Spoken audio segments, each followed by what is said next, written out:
Hello students, welcome to Wave Academy. The video lectures for physics and chemistry for class 11th and 12th, designed specifically for preparation of competitive exams like JEE, NEET, PET, BSc and other competitive exams. So let's start today's class, that is chemistry, and we will discuss about the nature of chemical bonding for haloalkanes and haloarenes. So let's start. तो CX bond means जो हम haloalkanes और haloarenes की बात करेंगे उसमें nature of carbon and halogen bond, यहाँ पे C क्या है? C is carbon. किसका कार्बन? चाहे वो हेलोएल्केन्स की बात कर रहे हो या हेलोएरीन्स की बात कर रहे हैं, तो वहां पे कार्बन रहेगा और X is halogen. Halogen means जो 17th ग्रुप का एलिमेंट। तो इनके जो हेलोएल्केन्स या हेलोएरीन्स बन रहा है, जो हमने जिसका नॉमेनक्लेचर थोड़ा सा डिस्कस किया और कुछ एग्जांपल जो हमने डिस्कस किए हैं, तो उनमें जो बॉन्डिंग आएगी कार्बन और हेलोजन के बीच में, जो बॉन्डिंग आ रही है, जो बॉन्ड बन रहा है, बॉन्ड ये कैसे बन रहा है कि वो एक हाइड्रोजन को हटा रहे हैं हम लोग, डीहाइड्रोजिनेशन ऐसा एक प्रोसेस कर रहे हैं, हाइड्रोजन को रिमूव कर रहे हैं। मतलब हम रिमूव नहीं कर रहे हैं, the process will remove the hydrogen, और उसकी जगह ये हेलोजन ले लेता है। तो जब ये हेलोजन ले रहा है तो इनके बीच में बॉन्ड बन जाएगा। तो हमें इस बॉन्ड के रिलेशन को समझना है, कार्बन और हेलोजन के बॉन्ड के रिलेशन को समझना है। सो that is nature of carbon halogen bond. अब इसको समझने के लिए एक टर्म समझते हैं, ये हमने पहले पढ़ा हुआ है, फिर वापस से समझ लेते हैं। That is electronegativity. Electronegativity of halogen. Electronegativity का क्या मतलब होता है? इलेक्ट्रोनेगेटिविटी डिफाइन करता है किसी भी एलिमेंट को इलेक्ट्रॉन लेने की कितनी अर्ज है, कितना रिक्वायरमेंट है, कितने पावर से वो लेना चाहता है, कितनी हाई स्कैर्सिटी है, कितनी ज्यादा कमी है उसको इलेक्ट्रॉन लेने की, वो इलेक्ट्रोनेगेटिविटी डिफाइन करता है। तो इलेक्ट्रोनेगेटिविटी को हम कैसे डिफाइन करते हैं? The power of element to attract bonded electron. यहां पे समझिए, electronegativity is the power of element to attract bonded electron. अब इसको समझ लेते हैं, फिर मैं बताऊंगा कि क्यों इसकी इलेक्ट्रोनेगेटिविटी ज्यादा है। जब कार्बन से ये हेलोजन आके जुड़ेगा तो यहां पे इन दोनों के बीच में एक कोवेलेंट बॉन्ड होगा। कोवेलेंट बॉन्ड का क्या मतलब है? Sharing of electron. यहां पे शेयरिंग ऑफ इलेक्ट्रॉन हो रहा।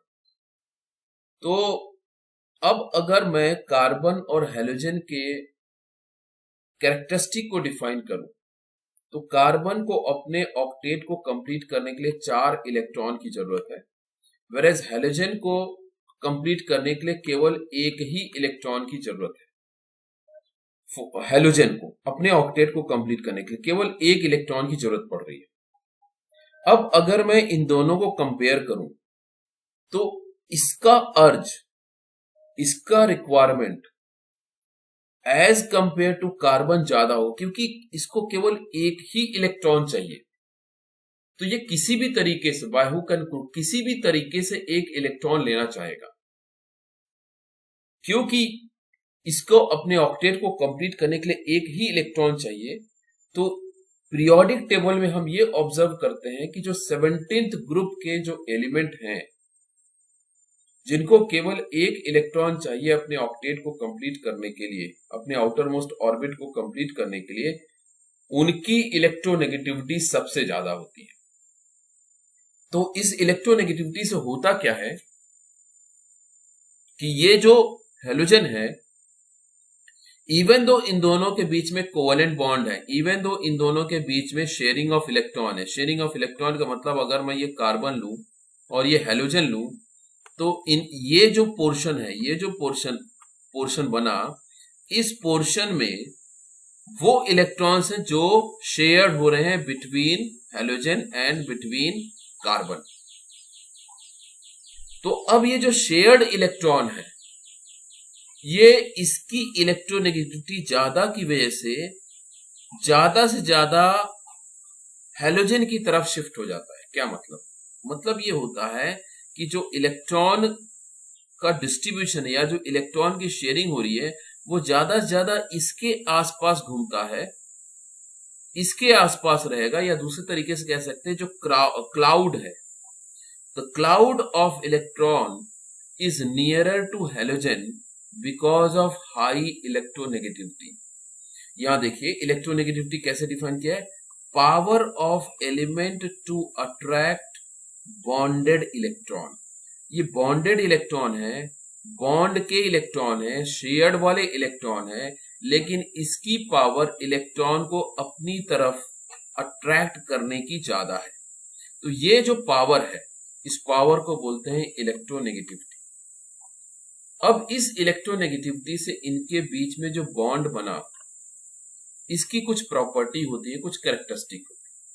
सो right now electronegativity of halogen that is of 17th group is greater than electronegativity of carbon। अब इससे होगा क्या?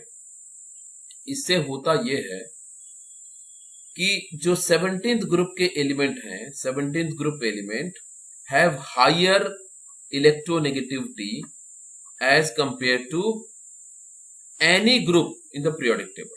सबसे हाई जो इलेक्ट्रोनेगेटिविटी होती है पीरियोडिक टेबल में वो 17th ग्रुप की एलिमेंट की होती है, और उसमें भी सबसे जो हाईएस्ट है वो है फ्लोरीन का। सो फ्लोरीन की इलेक्ट्रोनेगेटिविटी सबसे ज्यादा होती है एंड इट इज अराउंड 4। तो इलेक्ट्रोनेगेटिविटी क्या है? वो पावर जिससे फ्लोरीन बॉन्डेड इलेक्ट्रॉन को अपनी तरफ खींचता है, that is electronegativity.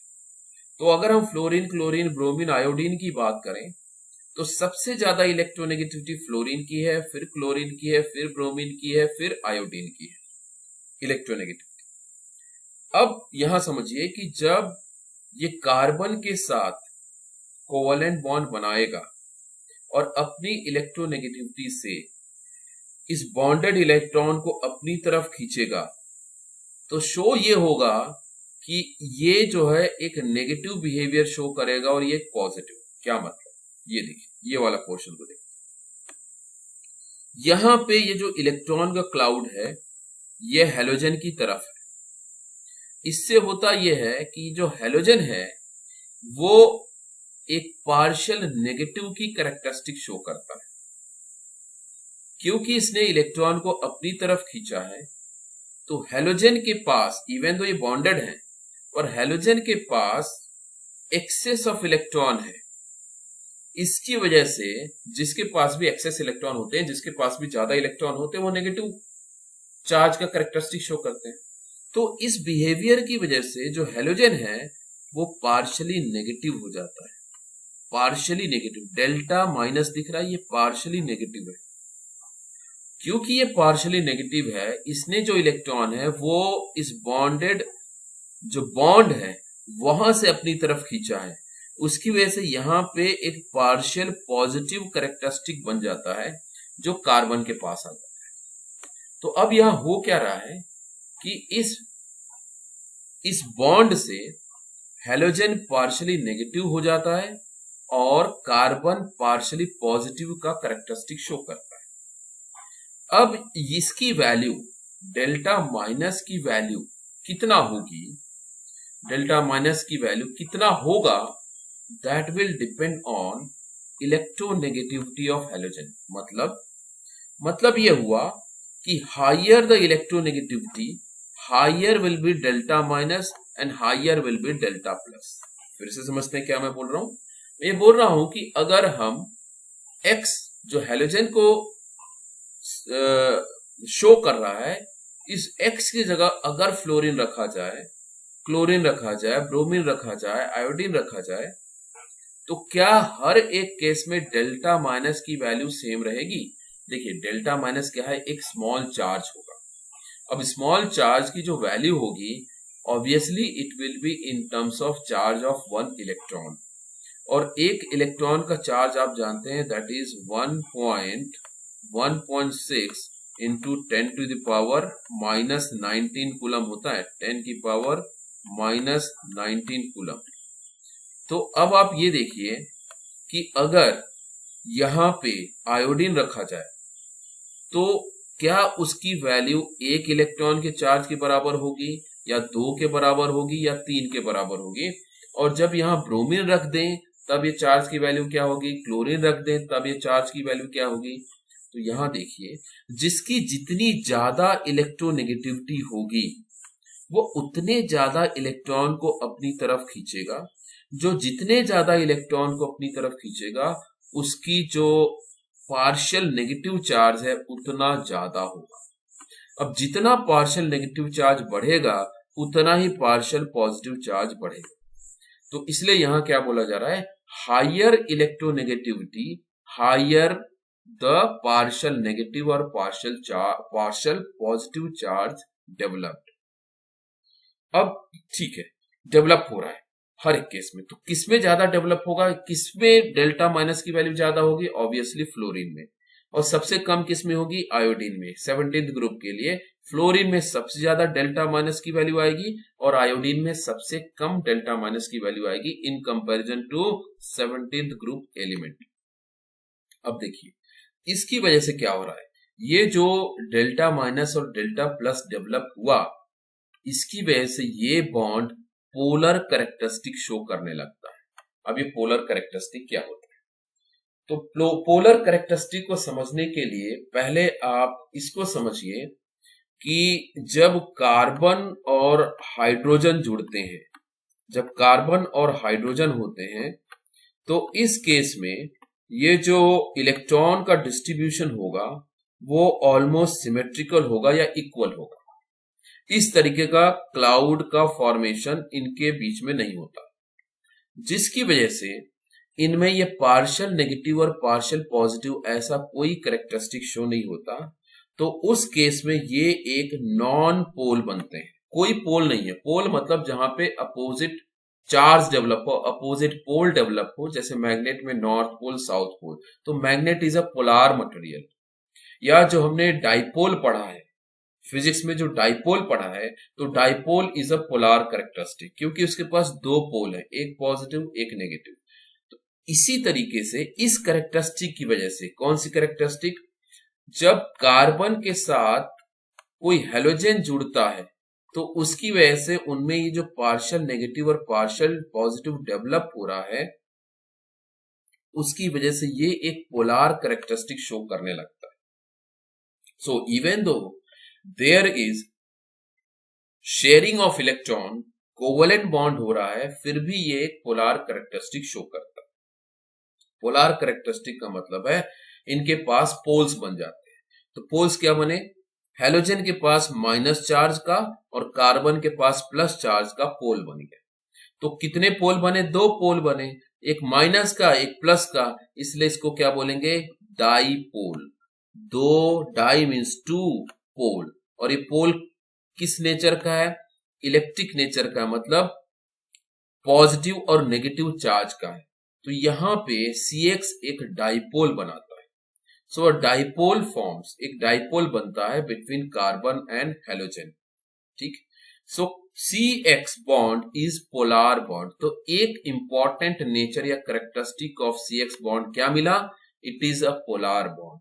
Polar bond का मतलब क्या है, ये एक डाईपोल फॉर्म करेंगे क्योंकि इनके बीच में इलेक्ट्रोनेगेटिविटी का डिफरेंस आता है, जिसकी वजह से इलेक्ट्रॉन का क्लाउड जो है वो सिमेट्रिकल न होके असिमेट्रिकल हो जाता है, वो हेलोजन की तरफ शिफ्ट हो जाता है, जिससे हेलोजन नेगेटिव चार्ज का बिहेवियर शो करता है और कार्बन पॉजिटिव चार्ज का बिहेवियर शो करता है, और ये एक पोलार बॉन्ड बन जाता है।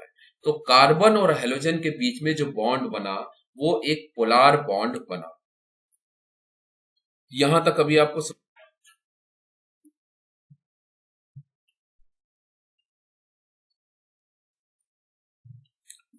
अब ये जो डाइपोल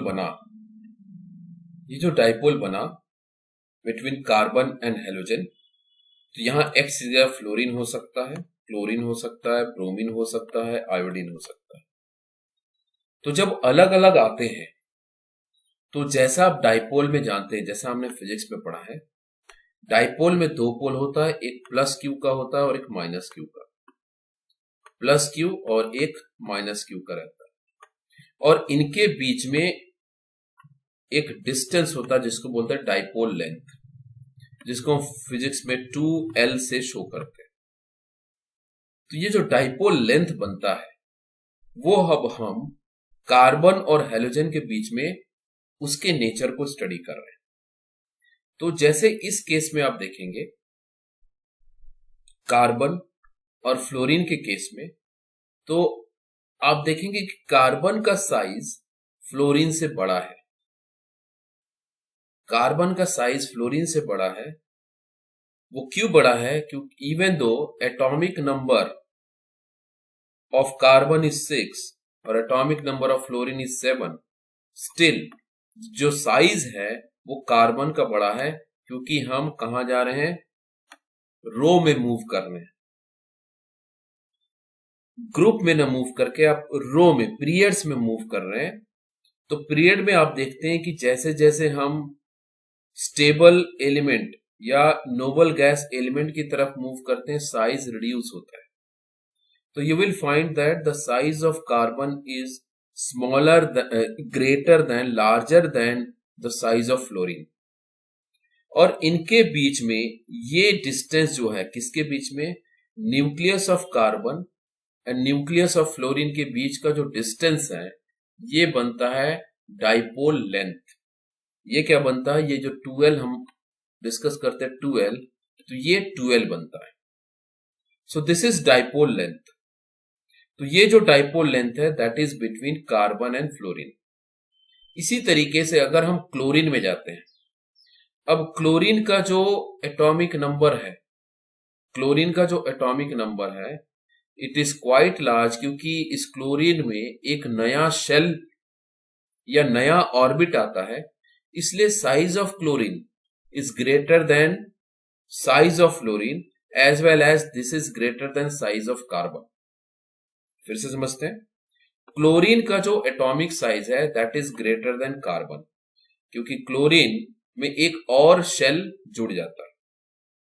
अब इसकी वजह से क्या हो रहा है? इसकी वजह से क्या हो रहा है कि इनके बीच में जो डिस्टेंस होगा, न्यूक्लियस ऑफ क्लोरीन और न्यूक्लियस ऑफ कार्बन के बीच में जो डिस्टेंस होगा, जिसको हम बॉन्ड लेंथ कहेंगे या डाइपोल लेंथ कहेंगे अपने इस केस के लिए, तो ये जो लेंथ है that will be larger than that of carbon and fluorine bond length. जो इनके बीच में बॉन्ड लेंथ है उससे ज्यादा इनके बीच में हो जाएगा। अब अगर मैं क्लोरीन से ब्रोमीन की तरफ जाऊं तो ब्रोमीन का साइज और बढ़ जाएगा, तो इसकी वजह से इनके बीच का डिस्टेंस और बढ़ जाता है। सो बॉन्ड लेंथ और बढ़ जाएगा या डाइपोल का लेंथ और बढ़ जाएगा। Similarly if we move to iodine, जिसका साइज ब्रोमीन से भी बड़ा है, तो न्यूक्लियस और दूर होगा, तो इनके बीच का जो डिस्टेंस होगा और बड़ा हो जाएगा।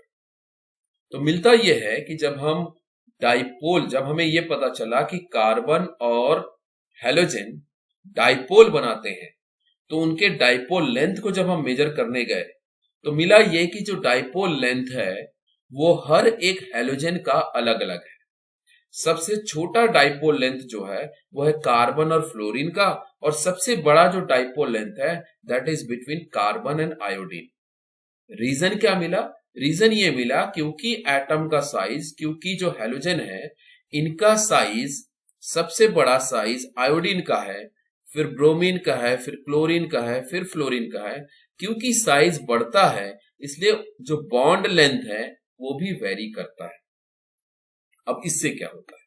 अब इससे यहां देखिए कि bond length increases with increase in size. तो ये और कैरेक्टरिस्टिक मिली। क्या कैरेक्टरिस्टिक मिली? कि जो हम कार्बन और हैलोजन के बॉन्ड के नेचर को स्टडी कर रहे हैं, तो पहला ये मिला कि इसमें ये डाइपोल बन जाते हैं। दूसरा कैरेक्टरिस्टिक मिला कि ये जो बॉन्ड लेंथ है, ये बॉन्ड लेंथ भी वेरिएबल है, चेंज होता है, और चेंज होता है टाइप ऑफ हैलोजन यूज्ड। तो सबसे स्मॉल बॉन्ड लेंथ है फ्लोरीन और कार्बन का। यहां पे देखिए, this is the order of bond length.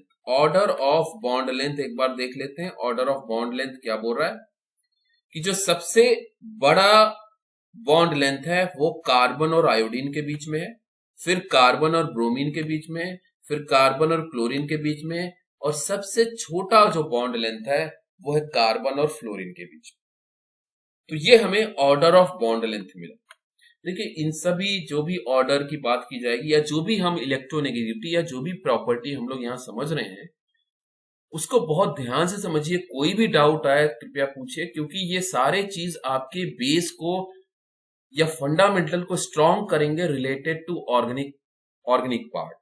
क्योंकि ऐसा नहीं है कि केवल आप हेलो एल्केन्स और हेलो एरीन्स में ये पढ़ लिए तो इसके बाद इसकी जरूरत नहीं। This concept will be required कोई भी ऑर्गेनिक रिलेशन जब हम पढ़ने जाएंगे, क्योंकि इसी कॉन्सेप्ट के बेसिस पे आपके केमिकल और फिजिकल प्रॉपर्टीज में वेरिएशन आता है। क्यों होता है कि जो हाइड्रोजन डिहाइड्रोजिनेशन हो पा रहा है और हेलोजिनेशन, या जब हम किसी हेलोजन को ऐड कर रहे हैं तो अलग अलग बिहेवियर क्यों हो पा रहा है।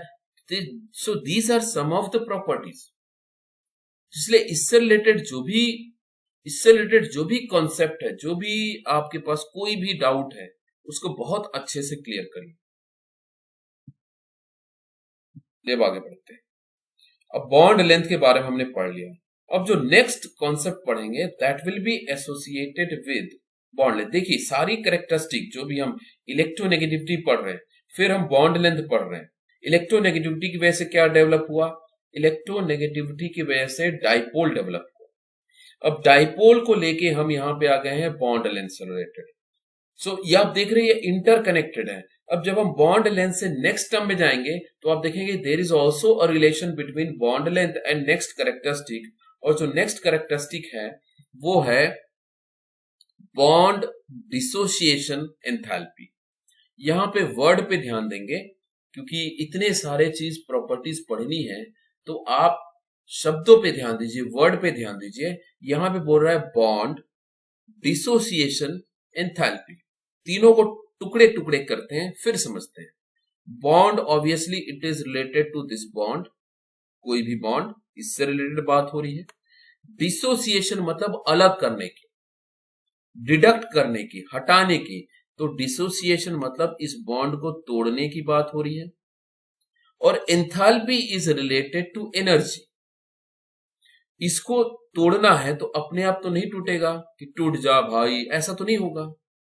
You need to provide energy. आपको एनर्जी देना पड़ेगा। आपको हथौड़ा मारना पड़ सकता है, रियली में हथौड़ा नहीं मारना है, बट पॉइंट इज आपको उसको एनर्जी देना पड़ेगा, तभी वो बॉन्ड टूटेगा। So that energy is called enthalpy. Energy given और एनर्जी रिसीव दोनों केस हो सकता है एंथैल्पी, इसलिए एंथैल्पी माइनस भी हो सकता है, प्लस भी हो सकता है। तो अब तीनों को जोड़ते हैं। क्या है? Bond dissociation enthalpy means that energy which is required to break the bond. Bond को तोड़ने के लिए जो एनर्जी लगेगी उसको बोलेंगे bond dissociation enthalpy.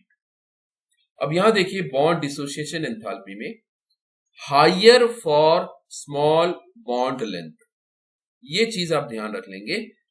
Bond dissociation enthalpy या बॉन्ड को तोड़ने के लिए ज्यादा एनर्जी देना पड़ेगा अगर बॉन्ड लेंथ छोटा है। क्यों ऐसा हुआ पहले समझते हैं। तो सबसे ज्यादा बॉन्ड एनर्जी कहां देना पड़ेगा? Bond dissociation energy should be greater for carbon fluorine, क्योंकि इसका बॉन्ड लेंथ सबसे छोटा है। और सबसे कम, इनके कंपैरिजन में सबसे कम देना पड़ेगा कार्बन और आयोडीन में, क्योंकि इनके बीच में बॉन्ड लेंथ सबसे बड़ा है। रीजन समझते हैं। रीजन देखिए कि अगर ये साइज छोटा है, मतलब ये जो इलेक्ट्रॉन है, जिन इलेक्ट्रॉन की शेयरिंग की बात हो रही है, उनका डिस्टेंस न्यूक्लियस से बहुत ही कम होगा। न्यूक्लियस से अगर ये डिस्टेंस कम है तो there will be force of attraction towards nucleus. तो इनमें इलेक्ट्रॉन का न्यूक्लियस की तरफ फोर्स ऑफ अट्रैक्शन बहुत ज्यादा रहेगा। तो क्योंकि उनमें फोर्स ऑफ अट्रैक्शन ज्यादा है तो उस बॉन्ड को तोड़ने में ज्यादा एनर्जी देनी पड़ेगी। अब यहां देखिए, जैसे कार्बन और आयोडीन की बात करता हूं, जहां पे ये डिस्टेंस बहुत ज्यादा है, कहां से, न्यूक्लियस से ये जो इलेक्ट्रॉन शेयर हो रहे हैं उनसे ये डिस्टेंस ज्यादा बढ़ गया है, जिसकी वजह से उनके बीच में, न्यूक्लियस और इलेक्ट्रॉन के बीच में हमेशा ही फोर्स ऑफ अट्रैक्शन होता है। क्योंकि ये डिस्टेंस बढ़ गया तो ये अट्रैक्शन कंपैरेटिवली इसके कंपैरिजन में वीक हो जाता है, तो हम इसको कम एनर्जी से तोड़ सकते हैं। एक और तरीके से समझिए, ये एक छोटा सा बॉन्ड है, छोटा सा कोई भी ऑब्जेक्ट है, छोटे से ऑब्जेक्ट को तोड़ने में आपको ज्यादा एनर्जी लगानी पड़ेगी। एक बड़े डंडी को तोड़ना है तो बड़ा आसान है, एक छोटे डंडी को आप तोड़ने की कोशिश करिए तो बहुत मुश्किल है। तो यहां पे ये समझ में आता है कि जिसका बॉन्ड लेंथ जितना छोटा उसको तोड़ने के लिए उतना ज्यादा एनर्जी देना पड़ेगा। सो क्या बोल रहे हैं यहां पे, higher bond dissociation enthalpy will be higher for small bond length. तो इससे हमें यह समझ में आया कि जो बॉन्ड डिसोसिएशन एंथैल्पी होगा वो कार्बन और फ्लोरीन का सबसे ज्यादा होगा, फिर कार्बन और क्लोरीन का होगा, फिर कार्बन और ब्रोमीन का होगा, फिर कार्बन और आयोडीन का होगा।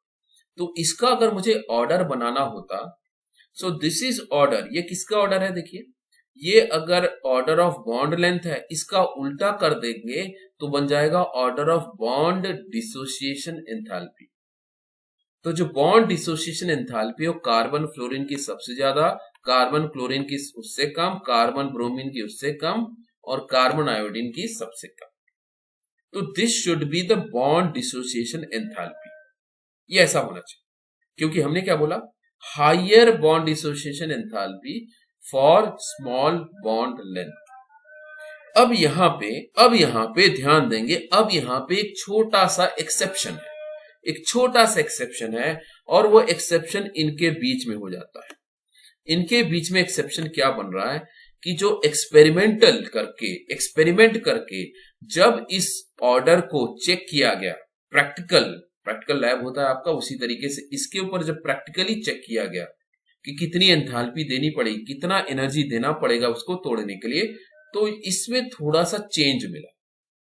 चेंज क्या मिला कि जो कार्बन और क्लोरीन का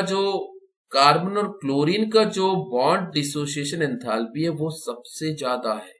देखिए, कार्बन और क्लोरीन का सबसे ज्यादा है, फिर कार्बन और फ्लोरीन का है, बाकी कार्बन ब्रोमीन का उससे कम, कार्बन आयोडीन का उससे कम। देखिए, इनमें कोई चेंज नहीं आया, ये सेम ऑर्डर में थे, इनमें थोड़ा सा चेंज आ गया। अब ये चेंज क्यों आया मैं थोड़ी देर बाद समझाऊंगा, फिर भी थोड़ा सा मैं आपको बता देता हूं कि ये जो चेंज आया ये क्लोरीन की वजह से नहीं आया, ये जो चेंज आया वो फ्लोरीन की वजह से आया।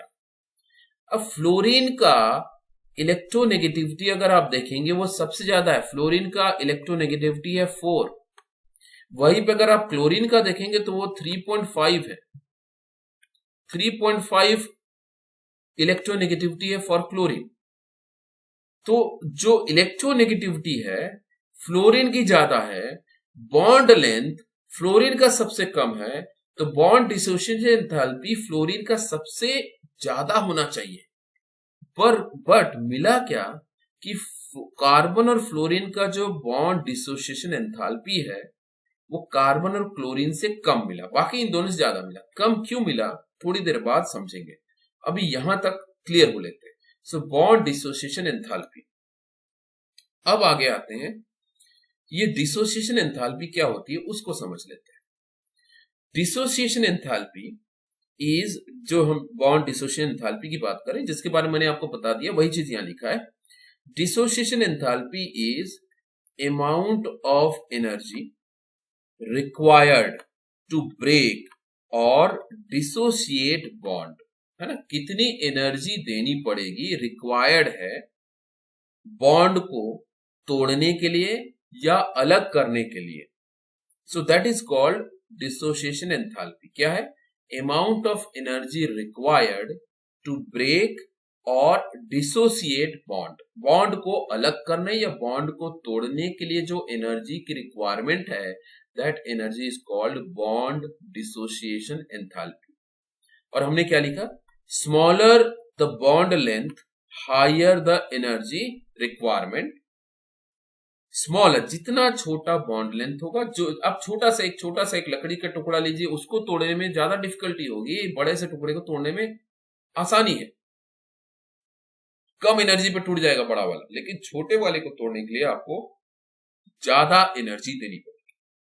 सो smaller the bond length higher the energy requirement. ये जो एक्सेप्शन है मैं थोड़ी देर बाद आपको बहुत अच्छे से क्लियर करूंगा। आगे बढ़ते हैं, तो यहां पे क्या मिला कि जो एंथैल्पी है, बॉन्ड डिसोसिएशन एंथैल्पी है, it is inversely proportional to bond length. Means smaller the bond length higher will be enthalpy. तो ये बॉन्ड डिसोसिएशन एंथैल्पी के बाद हम लोग क्या पढ़ रहे हैं, ऑर्डर ऑफ डाइपोल मोमेंट। तो डाइपोल मोमेंट क्या होता है, अभी मैंने आपको बताया, dipole moment is P is equal to Q into 2L, where Q is charge and 2L is bond length. अब देखिए ये जो Q है, चार्ज जो है, that is the partial charge developed because of electronegativity of halogen. जो हमने पहला पढ़ा है ना, इलेक्ट्रोनेगेटिविटी की वजह से ये देखिए यहाँ पे चार्ज डेवलप हो रहा है, पार्शियल चार्ज। इस पार्शियल चार्ज से ये पोलार बन रहा है, मतलब ये डाइपोल बन रहे हैं। तो ये जो चार्ज है दैट इज Q, और ये जो लेंथ होगा इनके बीच में, that will be the bond length. और उस बॉन्ड लेंथ को जब हम मल्टीप्लाई करेंगे, that is Q into bond length. 2L मतलब 2 टाइम्स बॉन्ड लेंथ नहीं है, L is not bond length, 2L is bond length. तो जो दोनों के बीच का जो लेंथ है उसको 2L कहते हैं। आप फिजिक्स में भी आप यही पढ़े। तो जो बॉन्ड लेंथ है, ये जो बॉन्ड लेंथ है यहां से यहां तक, दिस इज 2L। तो दिस मल्टीप्लाई बाय Q, ये हमें डाइपोल मोमेंट देता है। अब डाइपोल मोमेंट अगर आप देखोगे, दो चीजों पे डिपेंड कर रहा है, एक चार्ज पे और दूसरा बॉन्ड लेंथ पे। तो अगर मुझे डाइपोल मोमेंट को बढ़ाना है, डाइपोल मोमेंट की वैल्यू ज्यादा चाहिए, तो या तो चार्ज की वैल्यू बड़ी होनी चाहिए या तो बॉन्ड लेंथ की वैल्यू बड़ी होनी चाहिए। तो जो दो पैरामीटर जिस पे डाइपोल मोमेंट डिपेंड करता है वो है charge, value of charge and value of dipole length या बॉन्ड लेंथ। तो देखिए, higher the bond length, higher the dipole moment. तो जिसका बॉन्ड लेंथ ज्यादा होगा उसका डाइपोल मोमेंट भी ज्यादा होगा, जिसका बॉन्ड लेंथ ज्यादा होगा उसका डाइपोल मोमेंट ज्यादा होगा। बहुत अच्छी बात है। तो इसके हिसाब से अगर हम यहां देखें तो डाइपोल लेंथ या बॉन्ड लेंथ कार्बन और आयोडीन का सबसे बड़ा है, तो इसका डाइपोल मोमेंट सबसे बड़ा होना चाहिए। क्योंकि हमने क्या बोला अभी, हायर द बॉन्ड लेंथ, सबसे बड़ा बॉन्ड लेंथ किसका है, कार्बन और आयोडीन का सबसे बड़ा बॉन्ड लेंथ है। बॉन्ड लेंथ की बात हो रही है यहाँ पे, डिसोसिएशन एंथैल्पी की नहीं, बॉन्ड लेंथ।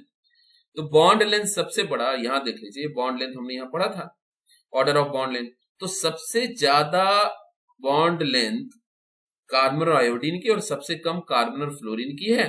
तो सबसे ज्यादा डाइपोल मोमेंट इसका होना चाहिए क्योंकि इसका लेंथ ज्यादा है। देखिए, पर एक्सेप्शन है इसमें। दूसरा है higher the Q, higher the dipole moment. और Q कौन डिफाइन करता है, चार्ज की वैल्यू डिफाइन होती है इलेक्ट्रोनेगेटिविटी से। देखिए, सारे चीज एसोसिएटेड है, इसलिए आपको पहला अगर समझ में आए तभी आप यहां तक पहुंच पाओगे। देखिए, तो बोल रहा है कि हायर द Q, जितना ज्यादा चार्ज होगा। अब ये चार्ज की वैल्यू किस पे डिपेंड कर रही है, ये डिपेंड कर रही है इलेक्ट्रोनेगेटिविटी पे। सबसे ज्यादा इलेक्ट्रोनेगेटिव कौन है, फ्लोरीन है। सबसे ज्यादा इलेक्ट्रोनेगेटिव फ्लोरीन है, फिर क्लोरीन है, फिर ब्रोमीन है, फिर आयोडीन है। तो अगर मैं पहले वाले कैरेक्टरिस्टिक से देखूं तो डाइपोल मोमेंट सबसे बड़ा आयोडीन, कार्बन और आयोडीन का होना चाहिए। और अगर मैं सेकंड कंडीशन देखूं तो डाइपोल मोमेंट जो है वो सबसे बड़ा कार्बन और फ्लोरीन का होना चाहिए, क्योंकि फ्लोरीन की इलेक्ट्रोनेगेटिविटी सबसे ज्यादा है। सबसे ज्यादा इलेक्ट्रोनेगेटिविटी मतलब वो सबसे ज्यादा पार्शियल चार्ज बनाएगा। तो अब ये दोनों ही एक दूसरे को कॉन्ट्राडिक्ट कर रहे हैं। ये बोलता है कि मैं तो आयोडीन के लिए हूं और ये बोलता है मैं तो फ्लोरीन के लिए हूं, और दोनों ही एक्सट्रीम में है। मतलब फ्लोरीन अगर पहला है तो जो आयोडीन है वो लास्ट में आ रहा है 17th ग्रुप में, उसके नीचे भी है दैट इज रेडियो एक्टिव। मैं इनकी बात कर रहा हूँ, फ्लोरीन, क्लोरीन, ब्रोमीन, आयोडीन। तो अब यह देखिए फ्लोरीन के बाद क्लोरीन आता है, फिर ब्रोमीन आ रहा है, ब्रोमीन। तो अब इसके हिसाब से देखें तो अगर मैं पहला कैरेक्टरिस्टिक देखूं तो उसके हिसाब से जो डाइपोल मोमेंट है वो आयोडीन का सबसे बड़ा होना चाहिए। और अगर मैं इसको देखता हूं कि इसको पहले वाले को, सेकंड वाले को देखता हूं, चार्ज को देखता हूं, तो charge will depend on electronegativity. तो सबसे बड़ा इलेक्ट्रोनेगेटिविटी तो फ्लोरीन का है, उसके हिसाब से डाइपोल मोमेंट इसका ज्यादा होना चाहिए। तो किसका ज्यादा होगा इस केस में, किसका ज्यादा होगा? तो जो डाइपोल मोमेंट है, तो इसका आप आंसर करिए, फिर मैं इसको बताता हूं। आप सभी लोग सही हैं, बाद में हर्ष पलट गए। It's carbon fluorine.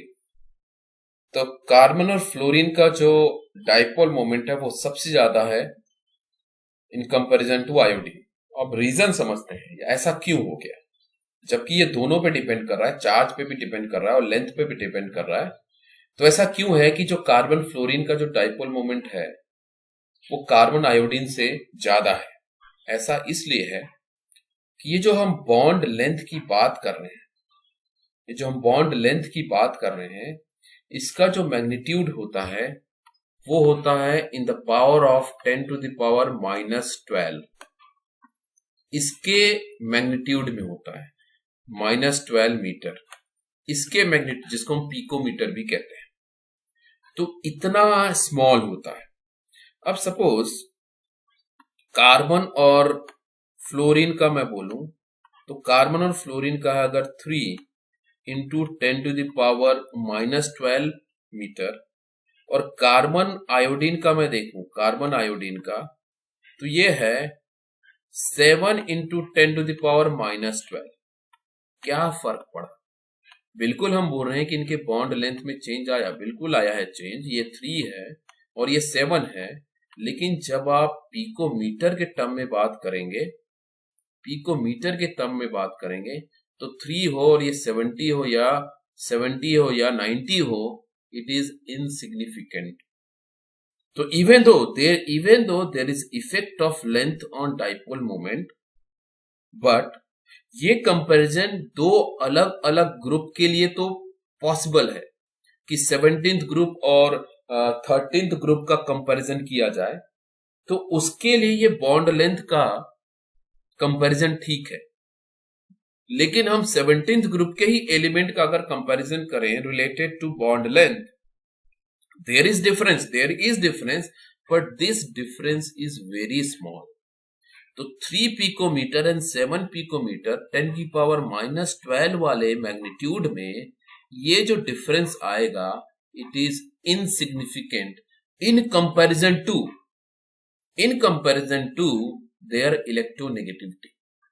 अगर आप इलेक्ट्रोनेगेटिविटी फ्लोरीन का देखेंगे विच इज अराउंड 4 और आयोडीन का देखेंगे विच इज 2.8, तो आप देख रहे हैं ये तो कितने टाइम्स ज्यादा हो गया। यहां 10⁻12 विच इज इनसिग्निफिकेंट और यहां पे ऑलमोस्ट ट्वाइस हो जाता है। सो द चार्ज जो ये डेवलप करेगा इस इलेक्ट्रोनेगेटिविटी के साथ, जो चार्ज ये डेवलप करेगा, that charge value will be very large as compared to that of iodine। इसीलिए जो डाइपोल मोमेंट है ये बहुत ज्यादा डिपेंड कर रहा है चार्ज पे in comparison to bond length. और यही चीज आप फिजिक्स में भी करते हो कि बहुत जगह आप L जो है, अजम्पशन लेते हैं हम, L is very small therefore L square is neglected, क्योंकि L बहुत स्मॉल है, ऑब्वियसली L बहुत छोटा है, तो अगर हम उसका स्क्वायर करें तो और छोटा हो जाएगा, इसलिए हम नेग्लेक्ट कर रहे हैं। वही चीज तो यहां भी आ रहा है, L तो ऑलरेडी बहुत स्मॉल है, तो उनके स्मॉल का जो डिफरेंस है दैट इज इनसिग्निफिकेंट। बट वहीं पे अगर हम इलेक्ट्रोनेगेटिविटी की बात करें तो इसका इलेक्ट्रोनेगेटिविटी 4 है, इसका इलेक्ट्रोनेगेटिविटी 2.8 है। ये बहुत सिग्निफिकेंट डिफरेंस है, बहुत बड़ा डिफरेंस है, जिसकी वजह से डाइपोल मोमेंट जो है वो बहुत ज्यादा डिपेंड कर रहा है चार्ज के ऊपर रेदर देन डाइपोल लेंथ के ऊपर। इसलिए ये ऑर्डर मिला है ऑर्डर क्या मिला, ऑर्डर ऑफ डाइपोल मोमेंट मिला कि कार्बन फ्लोरीन का जो डाइपोल मोमेंट है it is greater then that of carbon chlorine, that of carbon bromine and that of carbon iodine. So this is related to dipole moment of bond length is comparatively low as compared to electronegativity. Therefore, order of dipole moment is carbon fluorine का सबसे ज्यादा dipole moment है, फिर carbon chlorine का, फिर carbon bromine का और फिर कार्बन आयोडीन का. अब लेकिन यहां पे जब एक्सपेरिमेंट किया गया, जब इस डाइपोल, यहां देखिएगा ये बहुत इंपॉर्टेंट पॉइंट है, यहां नोट करना है, जो दो चीज को आंसर करेगा. एक तो डाइपोल मोमेंट को आंसर करने जा रहा है और दूसरा जो हमने यहाँ पे बॉन्ड डिसोसिएशन एंथैल्पी ये वाले पार्ट को देखा था. ये दोनों ही एक्सेप्शन है, इन दोनों ही एक्सेप्शन को अब हम आंसर कर रहे हैं. क्या आंसर कर रहे हैं देखिए. होना क्या चाहिए, होना ये चाहिए कि अभी तक जो हमने समझा उसके हिसाब से कार्बन फ्लोरीन का जो डाइपोल मोमेंट है वो सबसे ज्यादा होना चाहिए, कार्बन क्लोरीन का उससे कम, कार्बन ब्रोमीन का उससे कम, कार्बन आयोडीन का सबसे कम. यही चीज हमने देखा था बॉन्ड डिसोसिएशन एंथैल्पी में, कि जो बॉन्ड डिसोसिएशन एंथैल्पी है that should be the highest for carbon fluorine, फिर कार्बन क्लोरीन, फिर कार्बन ब्रोमीन और फिर कार्बन आयोडीन. बट मिला क्या, जब एक्सपेरिमेंट किया गया तो जो बॉन्ड डिसोसिएशन एंथैल्पी है वो कार्बन क्लोरीन की कार्बन फ्लोरीन से ज्यादा मिली. और फिर बाकी carbon chlorine, carbon fluorine, carbon bromine, carbon iodine, ये ऑर्डर मिला बॉन्ड डिसोसिएशन एंथैल्पी. और मैंने बोला कि आपको मैं थोड़ी देर बाद नेक्स्ट कैरेक्टरिस्टिक बताऊंगा. यही चीज जब हम डाइपोल मोमेंट मेजर करते हैं तो डाइपोल मोमेंट में अभी तक जो आपको समझाया उसके हिसाब से कार्बन फ्लोरीन का सबसे बड़ा डाइपोल मोमेंट होना चाहिए, फिर कार्बन क्लोरीन का, फिर कार्बन ब्रोमीन का, फिर कार्बन आयोडीन का.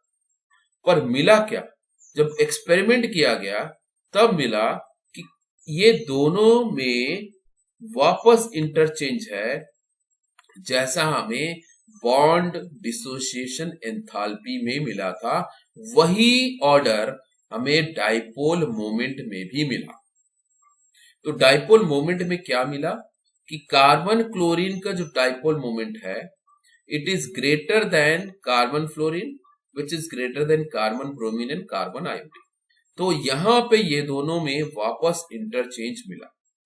अब इसका रीजन समझते हैं. इसका रीजन क्या है, दोनों का रीजन, डाइपोल मोमेंट में जो एक्सेप्शन मिला और डाइपोल बॉन्ड डिसोसिएशन एंथैल्पी में जो एक्सेप्शन मिला, ऑर्डर में जो एक्सेप्शन मिला, उसका रीजन क्या है.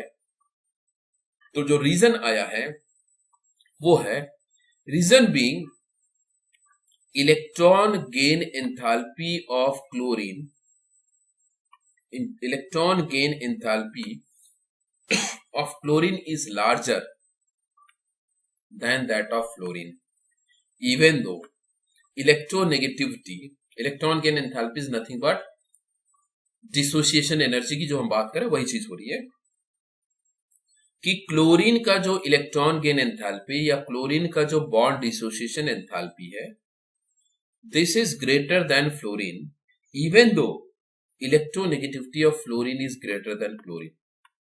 समझिए यहां पे कि इवन तो हमें मालूम है कि जो इलेक्ट्रोनेगेटिविटी फ्लोरीन का है वो है 4 और क्लोरीन का है 3.5. तो ऑब्वियसली जो इलेक्ट्रोनेगेटिविटी के टर्म में देखें तो फ्लोरीन ज्यादा इलेक्ट्रोनेगेटिव है as compare to that of chlorine. लेकिन जब हमने एक्सपेरिमेंट करके देखा तब हमें मिला कि जो बॉन्ड डिसोसिएशन एंथैल्पी है या इलेक्ट्रॉन गेन एंथैल्पी है या डाइपोल मोमेंट है वो क्लोरीन का फ्लोरीन से बेटर मिला. ऐसा क्यों मिला? ऐसा इसलिए मिला this is due to larger, ये ध्यान देंगे, this is due to larger electron repulsion in fluorine. ये मैं समझाता हूं आपको, पहले पढ़ लेते हैं. Larger electron repulsion in fluorine which is less in chlorine as the last electron enters into third shell. किसके केस में? क्लोरीन के केस में। अब नहीं समझ में आया, चलिए समझते हैं। जब मैं फ्लोरीन की बात करता हूं तो फ्लोरीन में सेंटर में है न्यूक्लियस और उसका ये पहला ऑर्बिट और ये दूसरा ऑर्बिट। और जब मैं क्लोरीन का बनाता हूं तो सेंटर में न्यूक्लियस, ये पहला ऑर्बिट, दूसरा ऑर्बिट और ये आता है तीसरा ऑर्बिट। जब हम डाइपोल मोमेंट की या बॉन्ड डिसोसिएशन की बात करते हैं, so it is always related two electron in outer most orbit. तो इसका outer most orbit second orbit है और इसका थर्ड ऑर्बिट में आ रहा है। अब इसकी वजह से क्या होता है कि फ्लोरीन का जो साइज है बहुत ही छोटा है, और जब हम इलेक्ट्रॉन को, इलेक्ट्रोनेगेटिविटी भी हाई है, और जब हम इलेक्ट्रॉन के शेयरिंग की या इलेक्ट्रॉन को अट्रैक्ट, ये एक इलेक्ट्रॉन है, इसको इधर लाने की कोशिश करते हैं या इधर लाने की कोशिश करते हैं, तो दोनों में कैरेक्टरिस्टिक में डिफरेंस समझिए। यहां ये इलेक्ट्रॉन क्यों आ रहा है? Because of force of attraction. किसके बीच में? न्यूक्लियस के बीच में। और ये जो फ्री इलेक्ट्रॉन है, इसमें और न्यूक्लियस के बीच में फोर्स ऑफ अट्रैक्शन है, इसलिए यही चीज यहां होने वाली है। न्यूक्लियस और इस इलेक्ट्रॉन के बीच में फोर्स ऑफ अट्रैक्शन आएगा, इसलिए ये इलेक्ट्रॉन इधर आएगा। अब देखिए, यहां पे there is a force of attraction between electron and nucleus. At the same time there is force of repulsion between inner shell electron and this free electron। ये जो फ्री इलेक्ट्रॉन है और इनके बीच में यहां पे रिपल्शन भी मिलता है। Electron electron negative charge, negative charge, negative charge, repulsion. क्या यहां नहीं होता? यहां भी होता है, लेकिन क्योंकि ये ऑर्बिट बड़ा है, ये और दूर हो रहा है, इनका इनर जो यहां पे जो इलेक्ट्रॉन आएगा, इसका रिपल्शन इसकी वजह से होगा और इन इलेक्ट्रॉन का रिपल्शन इसकी वजह से होने वाला। लेकिन जब हम यहां इस इलेक्ट्रॉन की बात करते हैं तो इसका रिपल्शन इस ऑर्बिट से होने वाला है। अब दोनों में डिफरेंस समझने की कोशिश करिए कि यहां पे जिसकी इलेक्ट्रोनेगेटिविटी ज्यादा है वो इसको ज्यादा स्ट्रांगली रिपेल करेगा as compare to repulsion by these electrons. देखिए, इसको शील्डिंग इफेक्ट भी कहते हैं या इनर्ट इलेक्ट्रॉन रिपल्शन भी कहते हैं। जो अंदर वाले इलेक्ट्रॉन्स हैं उनके बीच का रिपल्शन और यहां पे अंदर वाले इलेक्ट्रॉन्स हैं उनके बीच के रिपल्शन में डिफरेंस देखिए कि ये डिस्टेंस तो बड़ा है ना। ये डिस्टेंस अगर बड़ा है तो इनर इलेक्ट्रॉन से या शील्डिंग इफेक्ट कम हो जाएगा इस फ्री इलेक्ट्रॉन का।